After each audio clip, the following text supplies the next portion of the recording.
دومین بحران از نفس افتادن است. بحران رشد آهسته و اندک.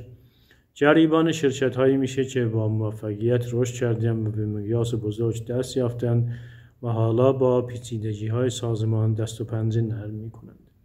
در این وضعیت افزایش سطح بوروکراسی و سوء کارکردهای داخلی میتونه سبب بشه که موتورهای موفقیت شرکت از کار بیفتند. از نفس افتادن دامنگیر شرکت‌هایی هستند که تثبیت شده‌اند، یعنی در سمت چپ بالا نقشه ذهنیت مؤسس یعنی شمال و غربی نقشه قرار دارند. این وضعیت نوعی بحران سرگشتگی است.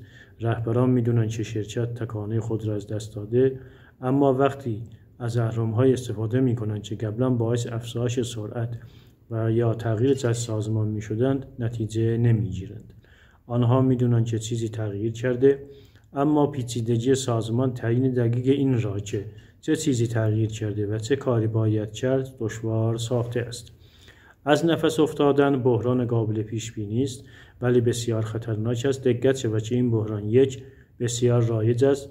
شرکت‌های بسیاری دچار این بحران شدند، مانند پاناسونیک، سونی، شارپ، فیلیپس، مازدا. از میان شرکت‌های بزرگی که با این بحران مواجه می‌شوند، فقط کمتر از 1/7 میتونند قدرت بازار و تکانه قبلی خود را بازیابی کنند. میتونه این بحران سریع اتفاق بیفته. ممکن است شرکت در عرض چند تکانه رشدش را از دست بده و به سرعت در سراشیبی بیفته. رشد به تدریج کاهش نمی‌یابد، بلکه مثل سنگ فرو می‌افتد. 3. مشکل داخلی است که در نتیجه رشد اتفاق می‌افتد.